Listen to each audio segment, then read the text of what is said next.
Hello everyone. तो हमने लगभग लास्ट लेक्चर 4 तक अभी तक बनाया है चैप्टर नंबर 8 में। उसके बाद थोड़े से कुछ कारणों की वजह से लेक्चर थोड़ा डिले हो गया, पर डोंट वरी, अब हम रेगुलरली वीडियो अपलोड करते रहेंगे डेली बाई डेली, एक एक लेक्चर, यानी अपने पर एक लेक्चर पर डे एक बना के अपने यूट्यूब पे डाल देंगे। ठीक है, तो चलिए अपने शुरू कर दे। जो हमने लास्ट पढ़ के गए थे उसका थोड़ा सा रिवीजन, क्योंकि शायद आप लोग को याद हो पर मेरे हिसाब से तो याद नहीं होगा, तो मैं थोड़ा सा एक बार आप लोग को रिक्विक कराऊंगा, वापस से थोड़ा सा उसको थोड़ा सा रिमेम्बर करा देंगे, याद करा देंगे, और फिर उसी पेज को आगे लेकर चलेंगे।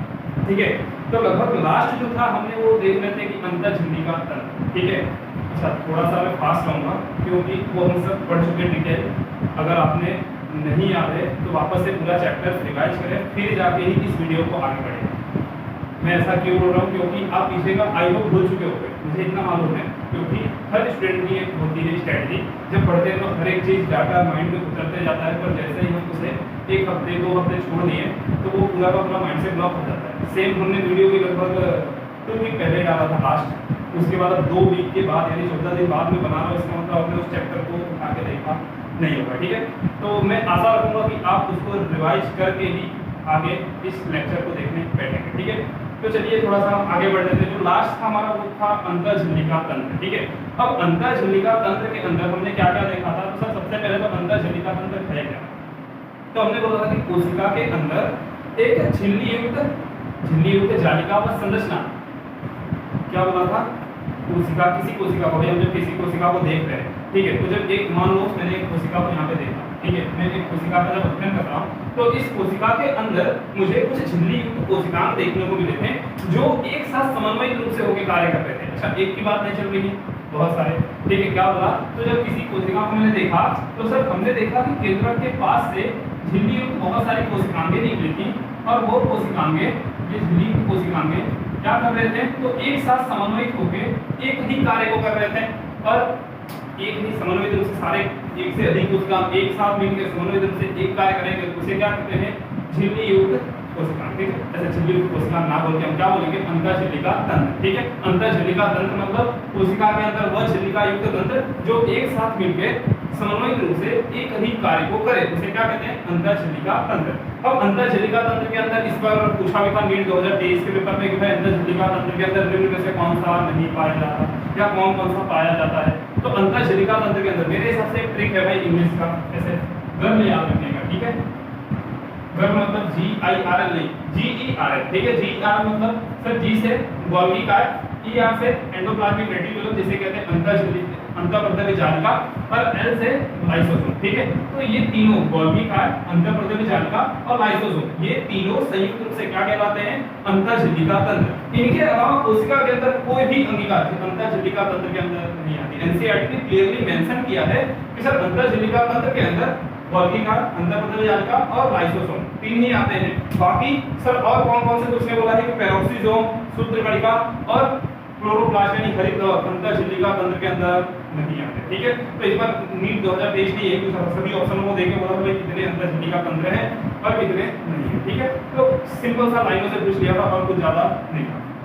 अगर हम बात करते हैं अंतःझिल्लिका तंत्र के अंदर, तो जब हमने अध्ययन किया तो पता चला कि सर उस केंद्रक के सर केंद्र किसका, सब केंद्र द्विझिल्ली होता है। सर केंद्र बना किसका होता है, झिल्ली जो बनी किसकी होती है, लिपिड बाइलेयर। ठीक है, कोई भी झिल्लिका कोशिका के अंदर बनी होती है, किसकी बनी होती है, लिपिड बाइलेयर। ठीक है, तो हमने देखा कि केंद्रक, ये सर केंद्रक है, ये जो केंद्रक है ये किसका बना होगा, सर केंद्रक बना होता है लिपिड द्विसतह का। ठीक है, अब केंद्रक के लिपिड द्विसतह के साथ सतत रूप से मैं क्या बोल रहा हूं, ध्यान दीजिएगा, NCERT बहुत अच्छे से क्लियर किया, इसलिए मैं उसको रिपीट कर रहा हूं। क्या बोला है कि केंद्रक के द्विझिल्ली युक्त सतह के साथ सतत रूप से एक झिल्ली युक्त तंत्र बनता है। हमने क्या बोला कि सर केंद्रक के द्विझिल्ली युक्त सतह के साथ सतत रूप से एक झिल्ली युक्त तंत्र बनता है, जिसे हम क्या कहते हैं, अंतःप्रदेवीय जालिका, ER इंग्लिश में क्या कहते हैं, इसे ER कहते हैं, जो लास्ट लेक्चर में पढ़ चुके अच्छे से। ठीक है,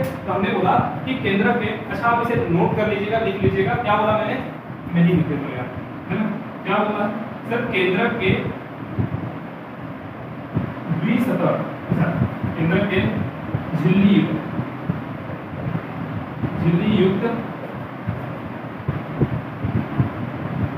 युक्त द्विसतह के साथ सतत रूप से एक झिल्ली युक्त अंगिका जुड़ी होती है,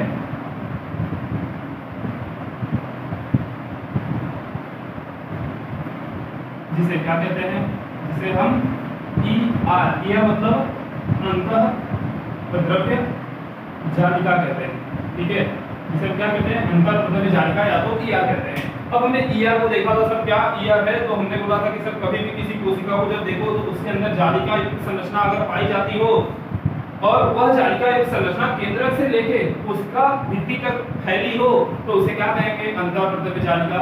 अंतःप्रद्रव्य जालिका कैसी होती है, तो सर हमने लास्ट लेक्चर में सब कुछ पढ़ चुके हैं, बस रिवाइज करा रहा हूं, तो यहाँ पे लिखूंगा नहीं। ठीक है, क्योंकि अगर आपको किसी को डाउट है तो आप लेक्चर को देख सकते हो। ठीक है, तो हमने बोला कि सर अंतःझिल्लिका तंत्र कैसी होती है, तो एक लंबी जालिका व संरचना होती है जिसके अंदर कैसे, तो तीन प्रकार की संरचनाएं पाई जाती हैं। एक ऐसी संरचना होती है जिसे हम कुटिका या तो थैली कहते हैं, सर एक ऐसी संरचना होती है जिसे हम नलिका कहते हैं, और सर एक ऐसी संरचना होती है, अच्छा सॉरी इसे सिस्टर्नी कहते हैं, कुटिका झिल्लिका नहीं कहते हैं, इसे क्या कहते हैं सिस्टर्नी, इसे नलिका, और इसे क्या कहते हैं, तो इसे कुटिका या तो थैली संरचना कहते हैं, जो कि अंतःप्रद्रव्य जालिका के अंदर तीन प्रकार की संरचनाएं हैं। ठीक है, अब अंतःप्रद्रव्य जालिका के बाद हमने देखा कि अंतःप्रद्रव्य जालिका कितने प्रकार की होती है, तो हमने बोला सर दो प्रकार की होती है।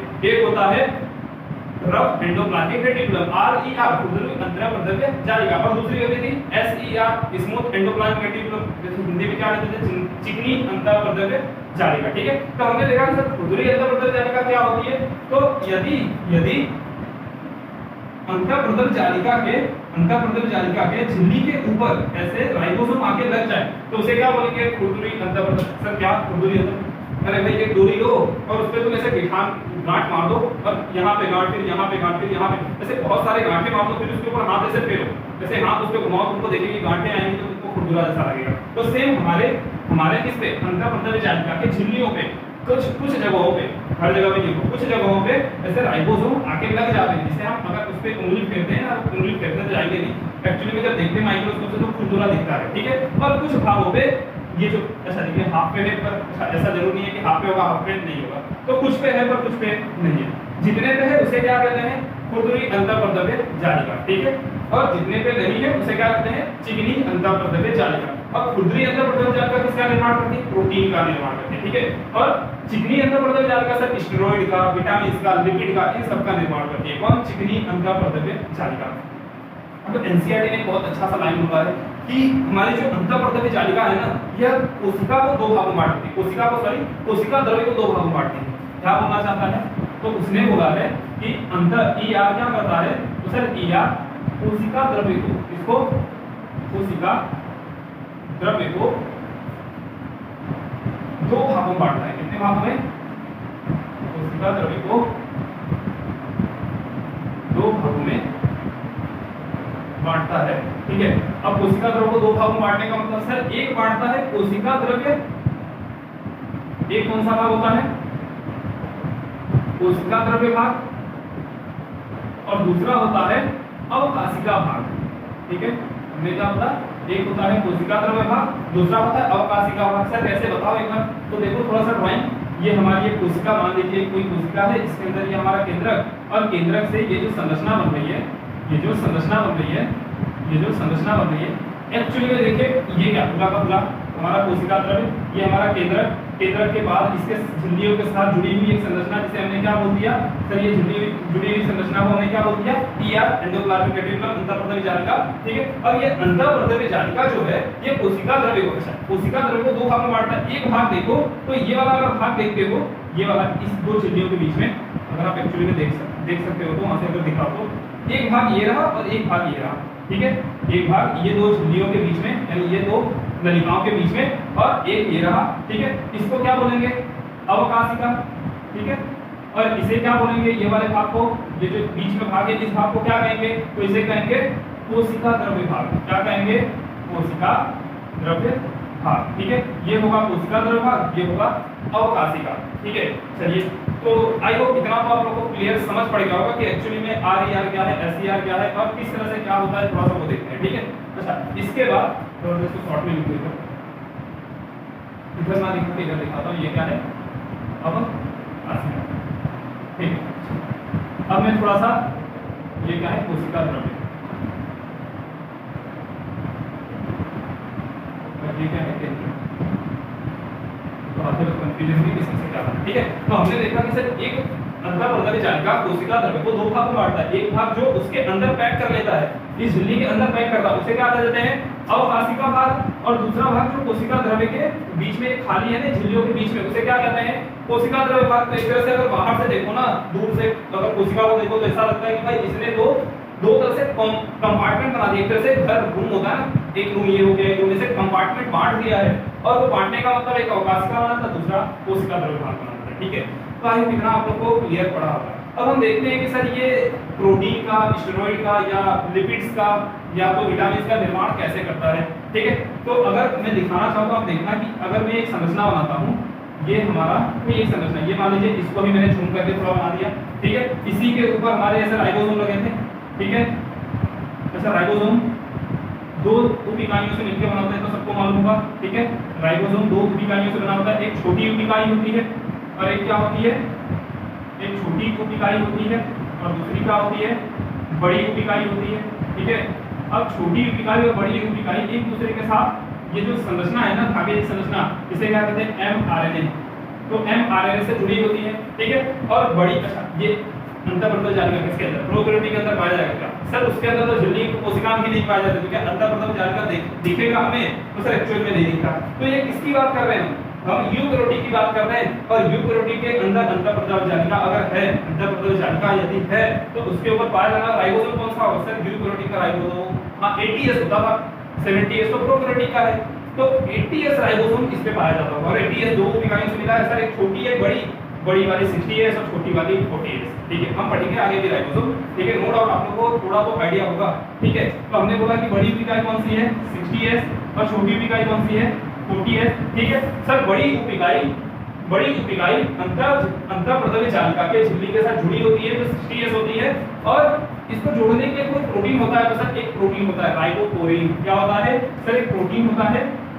जिसका नाम क्या है राइबोपोरीन, जो क्या करता है तो 60S को किसके साथ जोड़ने का काम करेगा, तो सर 60S को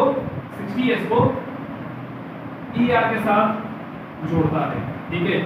सर इसको इसके ऊपर चिपका के रखने का काम कौन करता है, तो राइबोपोरीन प्रोटीन होता है, ठीक है। हमारे एनसीईआरटी में दिया, अगर आपको याद रखना हो तो याद रख सकते हो, बाकी नो डाउट ये हमारे कोई इतना ज्यादा हेल्पफुल नहीं है, ठीक है। तो थोड़ा आइडिया होना चाहिए बेसिक्स के, अगर कोई पूछ ले नीट आउट ऑफ एनसीईआरटी तो में आना चाहिए, क्लियर। चलो अब हमने देखा कि सर इसके अंदर ऐसे पेप्टाइड का निर्माण होता है, ठीक है। इस बड़ी इकाई के अंदर क्या होता है पेप्टाइड का निर्माण होता है, और ये पेप्टाइड कहाँ जाता है तो ER के अवकाशिका में, कहाँ आ जाएगा ER के अवकाशिका में, ठीक है। ये कहाँ जाएगा ER के अवकाशिका में। अब ER के अवकाशिका में आने के बाद यहाँ से एक बहुत बड़ी ऐसे भूमिका बनती है, ठीक है। एक्चुअल में अगर मेरे पास दूसरा मार्कर है, मैं अगर दिखाना चाहूँ आपको, तो यहाँ से एक बहुत बड़ी ऐसे भूमिका बनती है, थैली जैसी संरचना बनती है, और इस थैली जैसी संरचना के अंदर ये जो पेप्टाइड है ना, ये पेप्टाइड ऐसे कुंडलित होकर पड़ा होता है, ठीक है। इस यहाँ से एक्चुअली में जो 60S है, यहाँ से क्या होगा पेप्टाइड श्रृंखला, और पेप्टाइड श्रृंखला कहाँ आ जाती है हमारे अंतःपर्दवी जालिका की अवकाशिका में। अंतःपर्दवी जालिका की अवकाशिका में क्या करते हैं तो पड़े रहते हैं, और यहाँ से एक बहुत बड़ी थैली जैसी भूमिका जैसी संरचना बनती है, जिसके अंदर ये क्या होते हैं फोल्डिंग होके, फोल्डिंग मतलब कुंडलित हो जाते हैं, फोल्ड हो जाते हैं, और फोल्ड होके इसके अंदर पैक हो जाते हैं, ठीक है। और इसके अंदर पैक होने के बाद ये यहाँ से क्या हो जाता है, यहाँ से मुक्त होता है, ये जो हमारा भूमिका है ये भूमिका यहाँ से मुक्त होता है, और ये भूमिका कहाँ चला जाता है तो आगे कहाँ, ये हमारी संरचना जो बनी थी ये थी ER, ठीक है। ये जो हमारा ये क्या है गोल्गी बॉडी यानी गोल्गी का, और ये जो है लाइसोसोम, ठीक है। तो ये क्या लाइन का बोल दो, लाइसोसोम बोल दो, ठीक है। हिंदी में लगभग लाइन का लिखा होगा, ठीक है।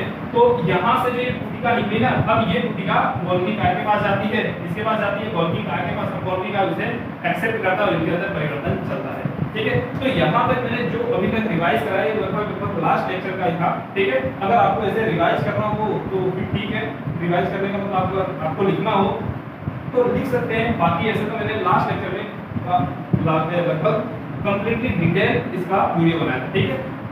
तो यहाँ तक अपना लगभग रिवाइज था, एक तरह से मैं फ्लो बनाना चाहता था कि हमें आगे का टॉपिक समझ पाए। ठीक है, तो आगे चलते हैं। अगर आप एक बार स्क्रीनशॉट लेना है तो ले लीजिए, ठीक है, नहीं तो मैं इसको रख करके आगे चलते हैं।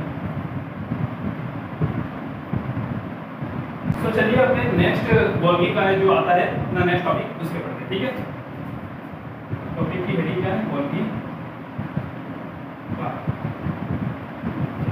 अब गोल्गी का है क्या? तो सर ऐसे एनसीईआरटी ने शुरुआत की है बहुत अच्छी सी लाइन से कि 1980 जैसे 1908 में एक साइंटिस्ट हुए जिसका नाम था कैमिलो गोल्गी। क्या नाम था? Camillo Golgi. एक साइंटिस्ट थे जिन्होंने 1898 में क्या किया था? कैमिलो गोल्गी नामक साइंटिस्ट ने क्या किया था? तो उल्लू के तंत्रिका तंत्र में, इसके अंदर उल्लू, ठीक है, अपने आप को मत समझना भाई, ठीक है, उल्लू जो हाथ को देखते हैं उनकी बात कर रहे हैं, ठीक है, अपने को मत समझना कि हमको उल्लू दिखा नहीं भाई, उल्लू के तंत्र, ठीक है, उल्लू के तंत्रिका तंत्र में, उल्लू के तंत्रिका तंत्र में एक ध्वनि रंजित जालिका व संरचना देखो, ठीक है, एक ध्वनि रंजित जालिका व संरचना देखी, जिसे क्या कह दिया उन्होंने? तो गोल्गी का कह दिया, ठीक है। मैंने क्या बोला? तो भाई एक साइंटिस्ट थे जिन्होंने 1988 में, बहुत पुराने सन की बात है, सन याद रखना क्योंकि कभी कभी एनसीईआरटी या तो बोर्ड वाले पूछ लेते हैं, ठीक है, किसी कॉम्पिटिशन एग्जाम में भी पूछ लिया जाता है, तो सन याद रख सकते हैं, ठीक है। तो अगर एनसीईआरटी दिया तो याद रखना है क्योंकि एनटीए कहता है कि हम एनसीईआरटी से पूछते हैं और एनसीईआरटी में ये दिया हुआ है, ठीक है। तो 1988 में, सॉरी 1898 में एक साइंटिस्ट हुए जिनका नाम था कैमिलो गोल्गी, जिन्होंने क्या किया था? तो उल्लू के तंत्रिका तंत्र के अंदर एक घना जालिका होते हैं, बहुत घनी सी एक संरचना देखी, उस संरचना को उन्होंने क्या कह दिया? तो उस संरचना का नाम ही उन्होंने दिया गोल्गी का, ठीक है।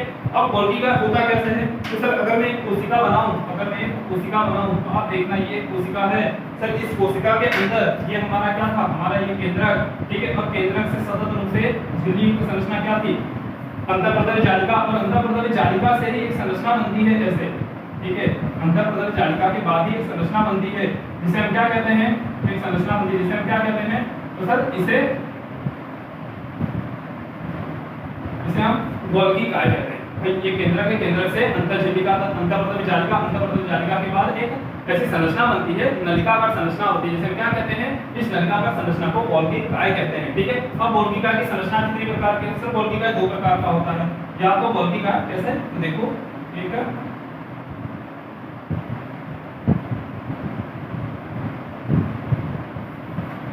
सिंपल सा देखते हैं, कुछ संरचनाएं ऐसी होती है और इनके बीच में कुछ ऐसी संरचना होती है। अच्छा इसे क्या कहते हैं? इसे सिस्टर्नी कहते हैं।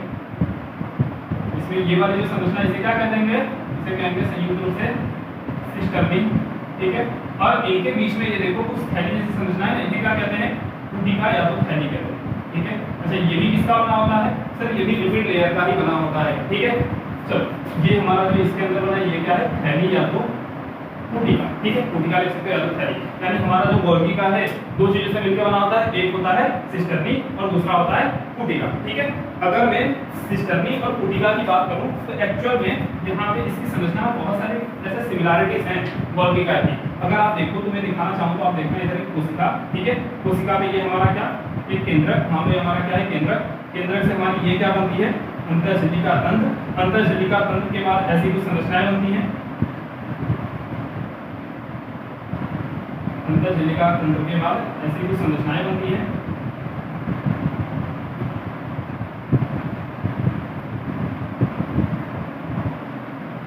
ऐसे ये क्या है हमारा? ये क्या है? केंद्रक। ये क्या है? केंद्रक, ठीक है। ये क्या है? तो ईआर है, ठीक है। और ये क्या है? ये तीनों संरचना जो संयुक्त रूप से बनाई है, तीनों तीनों क्या है? गोल्गी काय। क्या है? गोल्गी काय, ठीक है। अब गोल्गी काय की संरचना अगर आप देखो तो कुछ हेडफोन जैसा दिख रहा है क्या? तो एक्चुअल में हेडफोन नहीं है, मैंने बनाने नहीं आता तो मैंने ऐसे दिखा दिया, ठीक है। एक्चुअल में फीलिंग आनी चाहिए कि जो एनसीईआरटी लाइन होती है उसको कैसे समझा जा सकता है, ठीक है। तो उसने बोला कि इसके दो सिरे होते हैं, एक तरह से इनमें क्या होती है? तो पोलैरिटी होती है। पोलैरिटी होने का मतलब सिर्फ इनमें ध्रुवता होती है। इसमें तो गोल्गी काय में क्या होती है? ध्रुवता। अच्छा ध्रुवता का मतलब समझते हो क्या? ध्रुवता का मतलब पोलैरिटी। अच्छा पोलैरिटी सर इंग्लिश में बोल दिया, हिंदी का और अरे भाई एक्चुअल में क्या वो ध्रुवता मतलब ध्रुव या तो प्लस या तो माइनस, ऐसे ही इनमें दो एंड होते हैं, दो अंत होते हैं, या तो इधर का या तो इधर। दो सतह देख पा रहे हैं क्या? एक सतह देखोगे तो ये रहा, ठीक है, और एक सतह देखोगे तो ये रहा। जो केंद्रक की ओर है ना, जो केंद्रक की ओर खुला हुआ सतह है, ये जो केंद्रक की ओर इसे बाई कॉन्केव, कॉन्केव मतलब गुफा जैसी संरचना जो है ना, आप देख पाओ तो ऐसे संरचना है, कुछ इधर वाली एक संरचना है और इधर एक उभरी हुई है, ठीक है। इसमें देखो तो इधर क्या है, एक ऐसी संरचना बनी है जिसे गड्ढा है और एक साइड क्या उभरा हुआ है, ठीक है। तो जो गड्ढा वाला सिरा है ना, ये गड्ढा वाला सिरा केंद्रक की ओर है, ठीक है। इसे क्या कहते हैं? तो इसे शीर्ष सिरा कहते हैं। क्या कहते हैं? शीर्ष सिरा। या तो क्या कहेंगे इसका दूसरा नाम? तो इसे दूसरा, एक तो शीर्ष सिरा कहेंगे, दूसरा क्या कहते हैं? तो निर्माणकारी सिरा। क्या कहते हैं? निर्माणकारी सिरा, ठीक है। अच्छा, जो दूसरा उभरा हुआ भाग है, इनके इधर से ये उभरा हुआ भाग है, इसे क्या कहते हैं? तो इसे कहते हैं ट्रांस सिरा। क्या कहेंगे? ट्रांस सिरा। या तो इसका दूसरा नाम क्या है? तो इसका दूसरा नाम जैसे यहाँ पे क्या निर्माणकारी सिरा में, इसे कहते हैं उन्नोद्वार सिरा। एनसीईआरटी लिखा है उन्नोद्वार सिरा, ठीक है। तो एक का नाम क्या है? इधर जो केंद्रक की ओर होता है उसे क्या कहते हैं? शीर्ष सिरा या तो निर्माणकारी सिरा, और जो उभरा हुआ भाग है उसे क्या कहते हैं? ट्रांस सिरा या तो उन्नोद्वार सिरा, ठीक है। चलो, एक्चुअल में जो हमारी जो पुटिका बन के आई थी ना, यहाँ से जो एक्चुअल में आप देखना, ये क्या था हमारा ईआर, ठीक है। अब ईआर से जो ये सब पुटिका निकली थी, जिसके अंदर क्या था? पॉलीपेप्टाइड, जिसके अंदर पॉलीपेप्टाइड कुंडली रूप में था, ये यहाँ से निकल के कहाँ जाता है? गोल्गी काय के पास। और गोल्गी काय के किस सिरे के साथ जुड़ता है? तो सर गोल्गी काय के शीर्ष सिरे के साथ जुड़ता है, ठीक है। तो हम लिखेंगे क्या? हम लिखेंगे कि सर कौन पुटिका कहाँ से आई है? तो सर ईआर से आने वाली पुटिका, ईआर मतलब अंतर मतलब जालिका, ईआर से आने वाली पुटिका, ईआर से आने वाली पुटिका, ईआर से जो आई है पुटिका वो कहाँ जुड़ती है? तो सर ये गोल्गी काय के शीर्ष सिरे के साथ जुड़ती है। किसके साथ? शीर्ष सिरे के साथ जुड़ती है। इसके अलावा और क्या करती है? तो सर ये जो शीर्ष सिरा है ना, ये अपने अंदर ऐसे आएगा, यहाँ पे ऐसे फ्यूज कर जाएगा, ऐसे आके हमारा पुटिका इसके अंदर आके इससे इसके साथ चिपक गया, ठीक है। अब चिपकने के बाद मतलब उसके अंदर घुसेगा, उसके अंदर कुछ मॉडिफिकेशन होते हैं। तो ईआर करता क्या है? सॉरी, गोल्गी काय करता क्या है? तो उस पुटिका के अंदर, उस पुटिका के अंदर क्या करेगा? तो सर पुटिका के अंदर वो क्या करता है? परिवर्तन करता है। क्या करता है? परिवर्तन। उस पुटिका के अंदर कुछ मॉडिफिकेशन करता है, और मॉडिफिकेशन करके उसे प्रोटीन की तरह, प्रोटीन जो प्रोटीन है उस प्रोटीन को क्या करेगा? थोड़ा सा मॉडिफाइड करेगा, और उस पुटिका के अंदर उपस्थित पेप्टाइड को, क्या सर? पेप्टाइड को परिवर्तन करता है, एक तरह से रूपांतरित करता है। किसके अंदर? तो सर रूपांतरित करता है एंजाइम्स के अंदर, ठीक है। किसके अंदर? एंजाइम्स के अंदर रूपांतरित करता है, ठीक है। और भी कुछ करता है क्या? सर यहाँ से पुटिका निकली, यहाँ पे जाएगी, यहाँ से फिर एंटर करेगी, यहाँ पे जाएगी, और यहाँ से एंटर करके फाइनली यहाँ से एक संरचना निकलती है जो थैली की संरचना होती है, जिसे क्या कहते हैं हम? लाइसोसोम, ठीक है। तो ये वाली जो संरचना निकली इसे क्या कह देते हैं? वयनकार। क्या कहेंगे? लाइसोसोम या तो वयनकार, ठीक है। तो फाइनली जब पैकेज करके जब निकाला ना बाहर, उसे क्या कहेंगे? वयनकार। एक तरह से क्या कर रहे हैं? पैकेजिंग का काम कर रहे हैं। पैकेजिंग मतलब सर संगठित करने का, संगठित यानी गोल्गी काय क्या करेगी? सर कार्य की बात कर रहे हैं, तो गोल्गी काय क्या करती है? तो एक तो पदार्थों को संगठित करने का काम, पदार्थों को संगठित करने का कार्य करती है, ठीक है।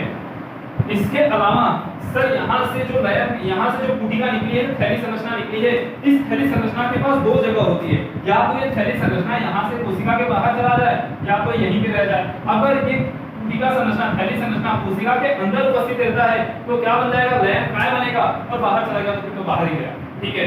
तो हमने बोला कि ये क्या करता है? तो एक तरह से सॉर्टिंग करने का काम, सॉर्टिंग मतलब एक तरह से अंतिम फैसला लेता है सर इसका। तो सर यह पुटिका के लिए अंतिम फैसला लेता है, पुटिका के लिए अंतिम फैसला लेता है, ठीक है। और यदि पुटिका कोशिका में रह गई, यदि पुटिका कोशिका में रह गई तो इसे क्या कहते हैं? तो इसे लयन काय कह देते हैं, ठीक है। तो सर एक तरह से बोला जाए लयन काय का निर्माण कहाँ से होता है? तो लयन काय का निर्माण होता है गोल्गी काय के ट्रांस सिरे से, ठीक है। एक तरह से बोला जाए लयन काय कहाँ से निर्मित होता है? तो लयन काय निर्मित होता है गोल्गी काय से, ठीक है, या तो उसके गोल्गी काय से कहां से, तो ट्रांस सिरे से, ठीक है। अब एक्चुअल में अगर हम बात करें इसकी क्रियाविधि की ना, तो सर क्रियाविधि बहुत अच्छे से दिया गया है, अगर वैसे तो आप उनको याद भी होगा, तो समझ पड़ गया आपका अक्षर। क्रियाविधि क्या है, सबसे पहले पुटिका, सबसे पहले कौन सी पुटिका, सर ये वाली पुटिका, सर सबसे पहले पुटिका किसके साथ जुड़ती है, तो सिस या निर्माणकारी सिरे से जुड़ती है, ठीक है, किसके साथ जुड़ती है, सिस या निर्माणकारी सिरे, या तो केंद्रक की ओर के सिरे से, केंद्रक की ओर के सिरे से, केंद्रक की ओर के सिरे मतलब सर केंद्रक के ओर जो सिरा खुला हुआ है ना, केंद्रक के ओर जो सिरा खुला हुआ है उस सिरे से सबसे पहले जुड़ती है, ठीक है। इसके अलावा गोल्गी काय के अंदर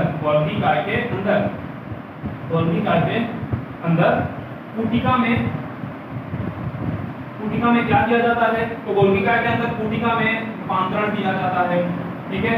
और इसके अलावा फाइनल अंतिम निर्णय लेता है, पुटिका के लिए अंतिम निर्णय लेता है, ठीक है। इसके लिए तो सब पुटिका के लिए, पुटिका कहाँ रहेगी, कोशिका में रहेगी, कोशिका में बाहर चली जाएगी, इस पे निर्णय कौन लेता है, तो सर हमारा गोल्गी काय लेता है, ठीक है। लगभग आई होप आपको गोल्गी का इतना समझ पड़ा होगा, ठीक है। तो आप इसका अगर स्क्रीनशॉट लेना था तो ले लीजिए, बाकी मैं फाइनली इस बोर्ड पे आ जाता हूँ, ठीक है। चलिए अब लगभग हमने गोल्गी का खत्म कर दिया, तो नेक्स्ट टॉपिक जो आता है ना अपना, इसके बाद क्या होता है, कौन सी संरचना में, सर लैम काय ना, तो लैम काय पे आ जाते हैं, ठीक है। अगर लैम काय की मैं बात करूं, इसकी बात करता हूं, लैम काय की, ठीक है। तो लैम काय की अगर बात करें तो इसने लिखा कि भाई ये एक थैली युक्त संरचना है, कैसी है, थैली युक्त संरचना है, ठीक है। अब थैली युक्त संरचना कैसी, तो सर इसमें कुछ उपस्थित क्या उपस्थित होते हैं, सर एंजाइम उपस्थित होते हैं, थैली युक्त संरचना जिसमें एंजाइम उपस्थित हो उसे क्या कहते हैं, तो सर एक थैली युक्त संरचना जिसमें क्या उपस्थित हो, एंजाइम उपस्थित हो, उसे क्या कहते हैं, उसे लैम काय कहते हैं, क्या कहते हैं, लैम काय कहते हैं। अगर लैम काय की बात करें तो सर इसमें लगभग 60 प्रकार के एंजाइम उपस्थित होते हैं, कितने, 60 प्रकार के, ठीक है। कितने प्रकार के एंजाइम्स उपस्थित होते हैं, 60 प्रकार के। अगर कभी पूछ लेना कि बीच ऑफ द फॉलोइंग हिंदी में, भाई निम्न में से किसमें सबसे अधिक मात्रा में एंजाइम्स हैं, सर क्या इसमें, नहीं भाई, शुद्ध कणिका में, माइटोकॉन्ड्रिया कणाव सूत्र के अंदर सबसे अधिक मात्रा में एंजाइम्स होते हैं, भले इसमें 60 है पर इससे भी ज्यादा शुद्ध कणिका के अंदर होते हैं। कोई क्वेश्चन पूछ लेना तो शुद्ध कणिका, हां सेकंड नंबर पे हमारा लैम काय होता है, ठीक है। अगर लैम काय के में प्रकार की बात करें, जैसे पॉलीमॉर्फिज्म देखने को मिलता है, पॉलीमॉर्फिज्म मतलब पॉली मतलब बहुत सारे, और मॉर्फिज्म मतलब आकार, यानी एक तरह से लैम काय को किस प्रकार से निर्माण हो रहा है उस पे, यानी निर्माण के आधार पे क्या होना चाहिए, सर निर्माण के आधार पे कई प्रकार देखने को मिलते हैं। तो अगर मैं लिखना चाहूं तो क्या लिखूंगा, सर निर्माण के आधार पे किस प्रकार से निर्माण हो रहा है लैम काय का, इसके आधार पर कितने प्रकार होते हैं, सर बहुत सारे प्रकार होते हैं, कितने होते हैं, बहुत सारे प्रकार होते हैं। सर कौन कौन से प्रकार होते हैं एक बार बताओ तो, भाई लिखें तो सबसे पहला सर प्राथमिक लैम काय होता है, क्या होता है, प्राथमिक लैम काय। सर प्राथमिक लैम काय का मतलब क्या, तो सर वह लैम काय जो सबसे पहले बना हो, सबसे पहले कौन सा बना था, सर जो गोल्गी काय से निकला। तो एक तरह से मैं प्राथमिक लैम काय के बारे में लिखूं तो क्या लिखूंगा, सर वह लैम काय, कौन सा लैम काय, वह लैम काय जो सर्वप्रथम बना हो, सर्वप्रथम कहां से बनेगा, सर सर्वप्रथम गोल्गी काय से बना हो, ठीक है। तो जो गोल्गी काय से बना है उसे क्या कहते हैं, तो वह लैम काय जो सर्वप्रथम गोल्गी काय से बना हो उसे क्या कहते हैं, प्राथमिक लैम काय कहते हैं। सर इसके बाद सेकंड आता है हमारा द्वितीयक लैम काय, क्या आता है, द्वितीयक लैम काय, ठीक है। अब द्वितीयक लैम काय किसमें भाग लेता है, तो सर द्वितीयक लैम काय किसे कहते हैं, उसे कहते हैं जो क्या करता हो, पाचन में या भक्षण में, ठीक है, या तो पाचन में या तो भक्षण में मदद करता हो, या तो पाचन में या तो भक्षण में क्या करता हो, मदद करता हो, उसे क्या कहते हैं, उसे द्वितीयक। सर इसका मतलब समझाओगे, अरे भाई मैं अगर एक अमीबा की कोशिका बनाऊं, अगर मैं अमीबा तो अनियमित आकार होता है उन्होंने बना दिया, ठीक है, ये अमीबा ये उसका केंद्रक, सर इसमें यहाँ पे खाना दिख गया, ठीक है। अब खाना देखा में क्या निकालेगा, कूटपाद, ठीक है, जैसे उसने कूटपाद निकाला, सर नेक्स्ट स्टेप में क्या करेगा, ये अमीबा उस खाने को ऐसे अपने कूटपादों से, ऐसे घेर लिया, ठीक है, और ये उसका केंद्रक, ठीक है, कूटपादों को घेर लिया। अब एक थैली संरचना बन गई ना, अब क्या करेगा, इस थैली संरचना को अंदर भेजेगा, कहाँ भेजेगा, अपने कोशिका के अंदर।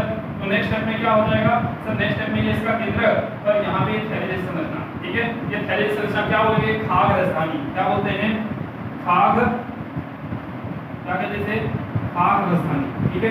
ये शरीर संरचना को क्या कहते हैं, खाक राजधानी। और इसके अंदर क्या होगा, कुछ खुराक होगा सर। इसके अंदर उपस्थित लाइसोसोम, इसके अंदर उपस्थित लयन का है, क्या करता है, इसके साथ जुड़ के इसके अंदर उपस्थित खाने को क्या करता है, छोटे छोटे भागों में तोड़ता है। क्या करता है, तो सर सबसे पहले ये अमीबा, एक कोष की अमीबा सर, इसके अंदर से अमीबा एक कोष के होते हैं ना, मेरे नाम मालूम है। अमीबा पैरामीटर क्या होता है, एक कोष की जीव है, अच्छा यूकेरियोटिक है प्रोकैरियोटिक है, ये मुझे कमेंट करके बताएं अमीबा यूकेरियोटिक है कि प्रोकैरियोटिक कोशिका है, ठीक है। चलो हमने बोला ये अमीबा है, इसके बाहर ये खाना है, इसलिए क्या कि अपने फूड पाथ बाहर निकालें, फूड पाथ निकाल के खाने को कवर करेगा और यहाँ पे थैली संरचना बनाती है, इसे राजधानी कहते हैं। और इसके अंदर खाना है, इसलिए उसे क्या कहते हैं, खाक राजधानी। और खाक राजधानी अंदर आएगा तो उसको पचाना भी तो पड़ेगा खाने को, तो खाने को पचाने के लिए कौन आ जाता है, सर हमारा लाइसोसोम आता है। और जो लाइसोसोम अंदर ग्रहण किए गए खुराक को, अंतर ग्रहण किए गए खुराक को पचाने में मदद करता है सर, पचाने में मदद करता है, उसे क्या कहते हैं, द्वितीयक ग्लैंड, क्या कहते हैं, द्वितीयक ग्लैंड। अब ये क्या किया, खाने को पचा दिया। अब जब खाना पच चुका है ना, इसके अंदर से खाना कहाँ चला जाएगा, कोशिका के अंदर, जो आवश्यक होगा वो, ठीक है। जो इस पचित खाने में से आवश्यक हो कोशिका के अंदर गया, और जो अनावश्यक है वो वापस से इसके अंदर ऐसे ही आ गया। और ये जो अनावश्यक पदार्थ है इसे क्या कहते हैं, अपशिष्ट पदार्थ, क्या कहते हैं, अपशिष्ट पदार्थ, ठीक है। अब जो अपशिष्ट पदार्थ है ना, इसे ही क्या कहते हैं, तो इसे कहते हैं सर अपशिष्ट पदार्थ जो है, या तो अपशिष्ट पदार्थ सर, इसी को दूसरा नाम क्या है, इसी को कहते हैं तृतीयक लाइसोसोम, तृतीयक लयन काय, क्या कहते हैं, तृतीयक लयन काय। तृतीयक लयन काय क्या है, तो सर खुराक के पाचन के बाद, खुराक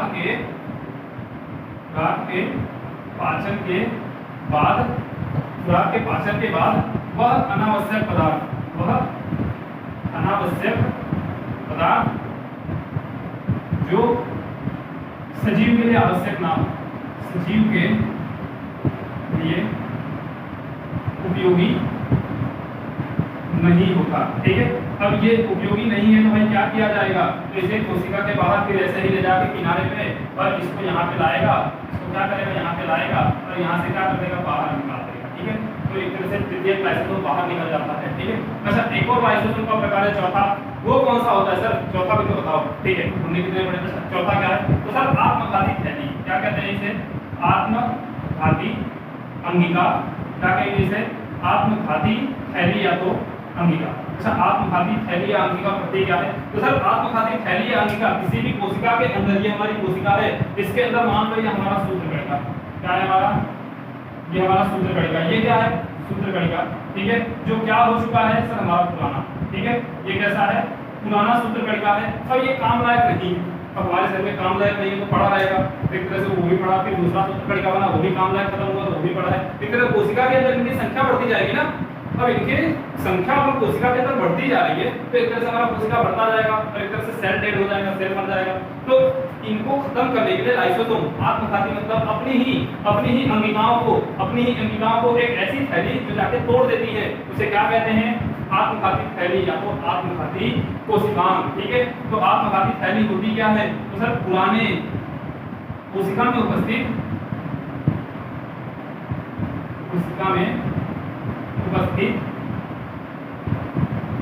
अनावश्यक कोशिकांग या पुराने कोशिकांग को तोड़ने का काम करती है, उसको तोड़ने का कार्य करती है, ठीक है। यदि कोशिका में उपस्थित आवश्यक कोशिकांग या तो अनावश्यक कोशिकांग या तो पुराने कोशिकांग जो हमारे लिए आवश्यक नहीं है या तो पुराने हो चुके, जो किसी प्रकार का काम हम नहीं कर रहे, उन्हें छोटे छोटे भागों में तोड़ देती है और उन्हें पुनः चक्र में, यानी वापस से, अच्छा भाई सूत्रकणिका तोड़ोगे, इसके अंदर क्या एंजाइम नहीं होंगे, बहुत सारे एंजाइम होते हैं, बहुत सारे उत्सेचक होते हैं, बहुत सारे अलग अलग पदार्थ होते हैं जो हमारे कोशिका में आवश्यक है। तो इनको तोड़ दिया, तो तोड़ के कोशिका के अंदर इसको तोड़ते छोटे छोटे टुकड़ों में, इसको यहीं पे तो छोटे छोटे टुकड़ों में तोड़ देंगे और यहाँ पे छोटे छोटे टुकड़ों में तोड़ दिए ना, तो फिर से किसी कोशिकाओं को कोई एंजाइम की आवश्यकता होगी तो इनके टुकड़ों से उस एंजाइम को ले लेगा, तो एक तरह से पुनः चक्र में, ठीक है, पुनः चक्रण में मदद करते हैं, ठीक है। क्या करेंगे, पुनः चक्रण में मदद करते हैं, ठीक है। इतना लगभग लयन काय के बारे में। लगभग थोड़ी बहुत और भी है कि लयन काय के अंदर जो एंजाइम होते हैं ना, ये लयन काय के अंदर जो एंजाइम्स है, कोई कितने प्रकार के, 60 प्रकार के एंजाइम्स है, ये कैसे माध्यम में काम करते हैं, तो सर एसिडिक माध्यम में। कैसे माध्यम में काम करेंगे सर, एसिडिक माध्यम में काम करते हैं, ठीक है। कैसे माध्यम में काम करेंगे, तो एसिडिक माध्यम में कार्य करते हैं, ठीक है। अब इसका कार्य क्या क्या है, ठीक है, तो थोड़ा सा देखें इसे। लगभग आपने इसका स्क्रीनशॉट ले लिया होगा, नहीं लिया हो तो ले लीजिए एक बार, मैं रख करूँ।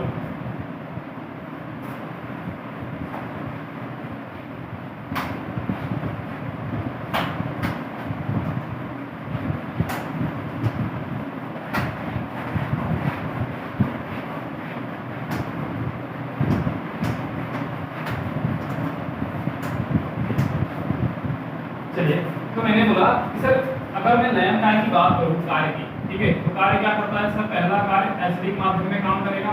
कैसे माध्यम में, एसिडिक माध्यम में काम करता है, ठीक है। सर एसिडिक माध्यम में कार्य करता है, इसका मतलब क्या, इसके अंदर कौन सा एंजाइम, तो सर एसिड हाइड्रोलेज होता है। कौन सा होता है enzyme, acid hydrolase. Sir acid hydrolase और भी कोई होते हैं क्या, सर इसके अंदर होता है, ऐसे बोले तो पेप्टाइडेज, तोड़ने वाले सारे भाई, डेज आ जाए, एज जहां पे भी लास्ट में एज आ जाए ना, वो सारे के सारे तोड़ने वाले होते हैं, अपघटन करने वाले होते हैं। हमारा लाइन का तोड़ने का ही काम करता है, ठीक है। तो यहाँ पे क्या है, पेप्टाइडेज, ठीक है। और क्या होगा, कार्बोहाइड्रेज, कार्बोहाइड्रेज।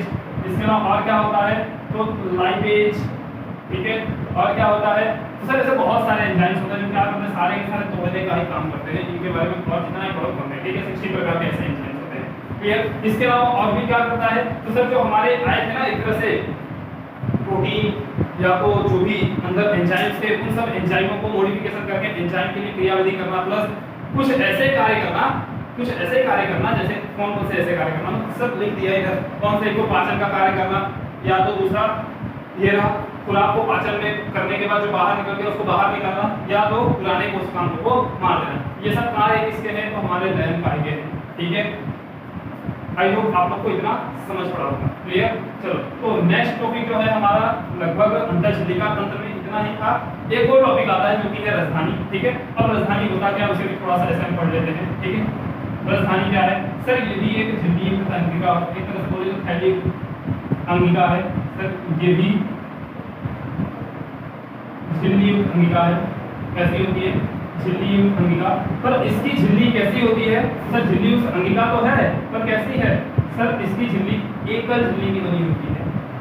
किसकी बनी होती है, एकल झिल्ली की। अच्छा, इसकी झिल्ली भी किसकी होगी, तो इसकी झिल्ली भी लिपिड बाइलेयर, लिपिड द्विसतह की ही बनी होती है, क्लियर। चलिए, अगर राजधानी की बात करूं तो राजधानी के भी 4 प्रकार, ऐसे बोले 4 नहीं हो सकते, बहुत सारे होते हैं, पर मेनली हमारे जो एनसीईआरटी थे उसके साथ तो 4 ही होते हैं, ठीक है। पहला लिखा है सर संकुचन सिद्ध राजधानी, संकुचन सिद्ध बोलेंगे खाग राजधानी, क्या बोलेंगे, खाग राजधानी, ठीक है। अब खाग राजधानी क्या है, तो सर खाग राजधानी जो हमने अमीबा के अंदर देखा, अभी देखा ना सर, यहाँ पे क्या देखा सर, ये रहा अमीबा। अमीबा के अंदर क्या होती है, खाग राजधानी, तो अमीबा में पाई जाती है और जो क्या करती है, तो सर ये खुराक संग्रह करने का काम करती है। इसका संग्रह सर, खुराक संग्रह करने का कार्य करती है, ठीक है। ये क्या करती है, खुराक संग्रह करने का कार्य करती है सर। इसके अलावा दूसरा कौन सा होता है, तो सर वो होता है सैप राजधानी, ठीक है। अच्छा, सैप राजधानी का मतलब क्या, तो सर एक तरह से बोले ना तो सैप का मतलब वो तो तुम कोशिका के अंदर बहुत सारे सांद्रता युक्त पदार्थ उपस्थित हो, ठीक है, तो उसे क्या बोलते हैं, सैप राजधानी। एक तरह से ये क्या करता है, तो सर पादप कोशिकाओं में पाया जाता है, किसके अंदर, पादप कोशिका के अंदर पाया जाता है, ठीक है। और ये पादप कोशिका के अंदर कितने % भाग को घेरता है, तो सर 90% एरिया को क्या करता है, 90% भाग को घेरता है, ठीक है। अगर मैं एक पादप कोशिका बनाऊं तो आप देख सकते हो इसके अंदर ये 90% एरिया को, ये जो है ना सैप वैक्यूल होता है, सैप राजधानी होता है, ठीक है। अब सैप राजधानी करता क्या क्या है सर, सैप राजधानी का कार्य क्या क्या है, अरे सैप राजधानी एक तरह से हाइपरटोनिक होता है, अति सांद्र होता है। हमने पढ़ा था चैप्टर नंबर 11 में, ठीक है। कैसा होता है, अति सांद्र होता है। इसकी कोशिका झिल्ली को क्या कहते हैं, झिल्ली है इसको क्या कहते हैं, तो सर टोनोब्लास्ट कहते हैं। क्या कहते हैं, टोनोब्लास्ट कहते हैं, ठीक है। अति सांद्र, हमने चैप्टर नंबर 11 पढ़ा था, वो परिवहन, पौधों में परिवहन, ठीक है, जो कि लगभग इस बार एनसीईआरटी से निकल चुका है। चैप्टर नंबर 11 पौधों में परिवहन, तो हमने बोला था कि सर कोशिका में उपस्थित राजधानी करती क्या है, तो किसी भी कोशिका को टर्जित रखने के लिए, किसी भी कोशिका को स्थिर रखने के लिए, टर्जित रखने के लिए सर उसकी राजधानी उसके कोशिका द्रव्य से अधिक सांद्र होना चाहिए, ठीक है। कोशिका द्रव्य से उसकी राजधानी अधिक सांद्र होना चाहिए किसी भी कोशिका व्यक्ति को टर्जित रखने के लिए, क्लियर। तो हमारी जो ये है ये कैसी होती है, तो ये सर बहुत ही शांत होता है, ठीक है। कैसा होता है सर, इसके कुछ राजधानी के अंदर बहुत शांत है, बहुत सारे इसमें क्या होते हैं, तो सर इसमें बहुत सारे घटक पाए जाते हैं। क्या होते हैं, बहुत सारे घटक पाए जाते हैं जो पौधों को, जैसे जो पौधा अभी नया नया निर्मित हो रहा है ना, तो उसको बहुत सारे एंजाइम चाहिए, बहुत सारा प्रोटीन चाहिए, बहुत सारे एनर्जी चाहिए, तो वो सब कहाँ से मिलता है, इसी के अंदर से, इसी के अंदर मतलब सैप राजधानी में से मिलता है। क्लियर। चलो नेक्स्ट जो है वो होता है संकुचनशील राजधानी। क्या होता है, संकुचनशील राजधानी, ठीक है। अब संकुचनशील राजधानी की बात करते हैं, तो संकुचनशील राजधानी कौन, सर एक ही वो यूग्लिना में पढ़ा था क्या, अरे भाई चैप्टर नंबर 2 वहां पे हमने पढ़ा था प्रोटिस्टा के प्रकार में यूग्लिनोइड। तो यूग्लिना अच्छा कहां पे पाया जाता, सब स्वच्छ जल में पाया जाता था, मैंने एक ट्रिक बताई थी याद करने की, ठीक है। कौन सी ट्रिक, तो सर सबसे पहले डायटम समुद्री और स्वच्छ जल दोनों, फिर हमारे डाइनोफ्लेजेलेट ओनली फॉर समुद्री, और फिर हमारे यूग्लिना केवल स्वच्छ जल। और यूग्लिना यूग्लिनोइड के बाहर पेलिकल की परत पाती थी, कोशिका वृद्धि नहीं होती थी, स्वच्छ जल में पाए जाते थे क्लोरोफिल और ए और बी दोनों पाया जाता था, क्योंकि लिखा है कि कुछ पादपों की तरह इसमें वर्णक पाए जाते हैं, ठीक है। अगर मैं इसकी संरचना बनाऊं ना, अगर मैं इसकी संरचना बनाऊं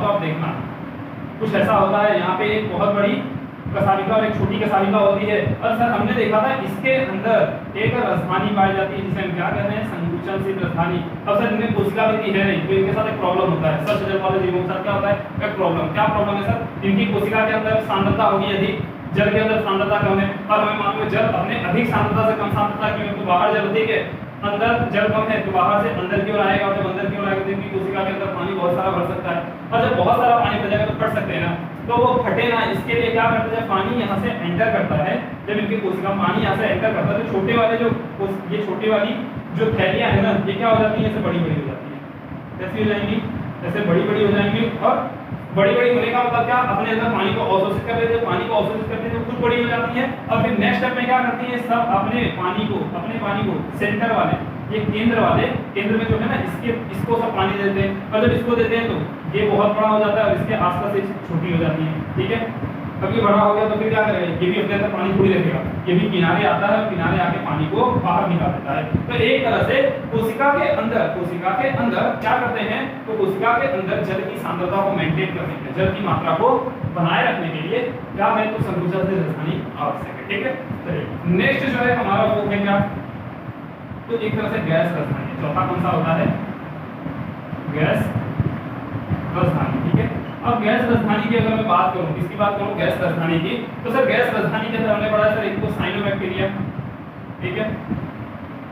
अरे भाई इसमें प्रोकैरियोटिक में होता है, यूकैरियोटिक में होता है क्या, प्रोकैरियोटिक में होता है, यूकैरियोटिक में होता है क्या, तो सर इसका आंसर आएगा नहीं, ठीक है। पर इनके अंदर क्या झिल्ली होती है, सर झिल्ली नहीं होता, पर लिपिड जैसी लिपिड की झिल्ली तो होती है, पर लिपिड जैसी झिल्ली की संरचना नहीं होती, ठीक है। अब साइनोबैक्टीरिया और कौन होता है, तो हमने पढ़ा वहां पे नील हरित शैवाल, कौन पढ़ा है, नील हरित शैवाल, और भी कोई है क्या सर, इसके अलावा एक और पढ़ा था हमने भूरा शैवाल, ठीक है।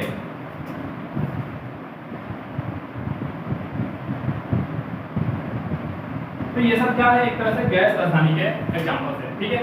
तो आज का लेक्चर हम यही तक करते हैं, नेक्स्ट वीडियो में जो कि हमारा लास्ट लेक्चर होगा इस चैप्टर का, वो क्या होगा, तो उसके अंदर हमने सूत्रगणिका पढ़नी है, हमने राजधानी पढ़नी है, फिर हमने वहाँ पे साइटोपंजर पढ़ना है, फिर उसके बाद हमने वहाँ पे पक्षमाप और कशालिका पढ़ना है, जो कि साइको स्केलेटल सिस्टम कहे जाते हैं, कोशिका के कंकाल कहे जाते हैं। इसके अलावा लास्ट जो हमारा टॉपिक आएगा वो आएगा केंद्रक और गुणसूत्रों का थोड़ा बहुत बेसिक बेसिक डिफरेंस। तो लास्ट लेक्चर में हमें ज़्यादा कुछ नहीं पढ़ना है, एक्चुअली में हमने जो भी पढ़ना है वो सब कुछ हम पढ़ चुके हैं, हरित भी आएगा उसमें, तो हमने लगभग उनके बाद कहीं ना कहीं कुछ पढ़ चुके हैं। हरित चैप्टर नंबर 13 और शब्दों में पढ़ चुके 13 में पढ़ चुके हो, ठीक है।